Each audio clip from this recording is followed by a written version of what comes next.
A new story today, people living in newly built flats in Greenwich say that they've been left with no option but to start legal action against the building developer after being kept in the dark about the Grenfell-style cladding on the building. The developer Galliard Homes has told the residents at New Capital Quay they face the bill for the estimated £30 to £40 million to replace the cladding, and there's a dispute with the insurers over a payout to cover the costs. Some residents now fear that their flats are unsellable. In fact, one woman was told the value of her £475,000 home is now just £50,000. And our reporter Greg McKenzie is there this morning. Hello, Greg. Good morning. Well, good morning, Vanessa. So I've had a walk around this development here in North Greenwich. I mean, they are stunning looking flats. They're all new builds, built just before 2014. Most are on the river. And there's 11 blocks in question which have this Grenfell-style cladding on, which has been deemed to be unsafe. It's basically not fire resistant, so it will have to be removed at an estimated cost of 30 to 40 million pounds. Now, if you kind of divide that up between the 2,000 residents here, that's 1,000 flats. It's about 40,000 pounds each. Potentially, they will have to pay. Now, one resident been in his house on the 9th floor, just overlooking the river, stunning apartment. He's Nigel Pickford, and he's not happy. Well, we're in West Greenwich, right on the edge of the Thames. It's, yeah, I thought it was a great apartment when I bought it. 2015 you came here, a few years ago? Yeah, when it was just after it had been finished. And as we look out the window, Vanessa, we can see Canary Wharf. I can see the Dome. I mean, it's an amazing view in the Thames. I mean, your apartment is literally opposite the Thames. I mean, the view is incredible. So obviously when you went to buy the property, you weren't ever going to think that you were going to be whacked potentially with a huge bill for cladding. Absolutely not. I mean, you know, we thought it was a new property, that it had NHBC insurance giving us comfort if anything went wrong, and the last thing we expected was this kind of fiasco. And a lot of people are finding it very stressful. It's really upsetting, you know. I mean, you just don't know where you are, and it's very frustrating because the developer's not a single meeting, nothing. When did you first get wind that this was even going to be happening, that there's now this row over who will pay for the cladding? And I mean, I can see the cladding outside. Well, we knew it had the problem cladding in August. I think it was tested in July last year, and we were told in August that we got this ACM polyethylene cladding, which is highly flammable. It just, I beggars belief that it was ever thought a good idea to put solid petrol up the outside of buildings, high-rise buildings. I don't really understand it. Who do you think is responsible, and who should pay for this cladding? Because it's not like it's a few thousand. I mean, we're talking 30 to 40 million with all the properties here in this complex. Who should pay? All I do know is I don't think it should be the leaseholders, because, you know, we bought a new property. The insurers should step up, or the developers should step up, in my opinion.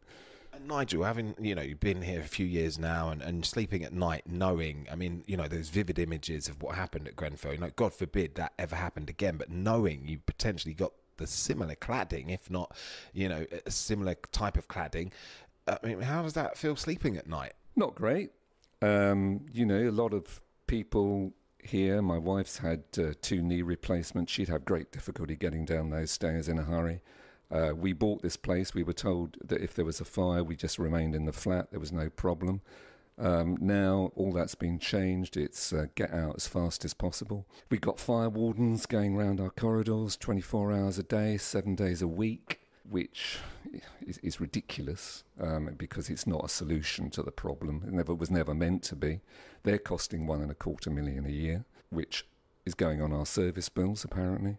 Yeah, it's just a dreadful, ridiculous situation. You know, this is why some of us are thinking, well, you know, we've got to go to the law. It's not something anyone wants to do, but if people won't talk to you, there's no dialogue, what are your choices?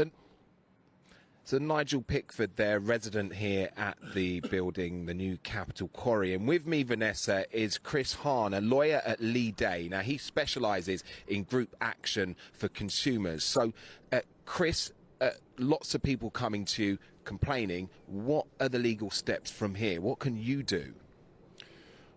Well, first we need to investigate who they might have a claim against, and probably the obvious potentials are the developer itself or the company from whom the residents bought their properties. That company will have had a contract with the residents to build and provide the property to certain specifications, which would include that it was built in a good and workmanlike manner, that it used good and proper materials, and that it was fit for habitation when they moved in.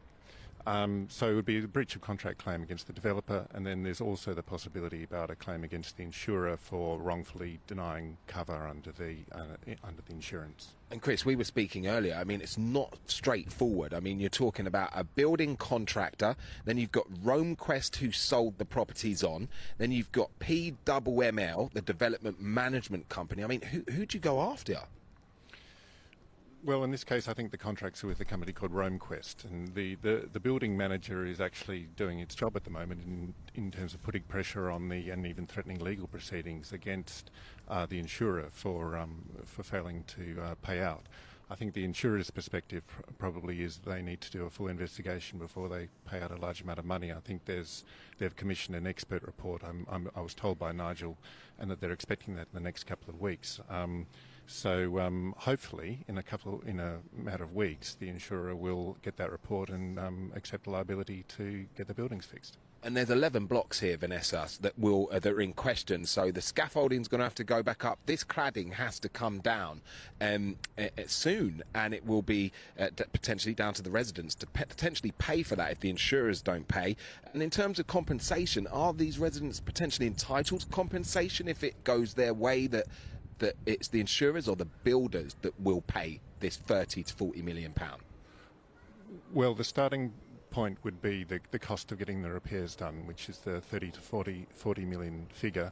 There may well be other losses associated with that, needing to move out for a period, going up in a hotel and all that sort of thing.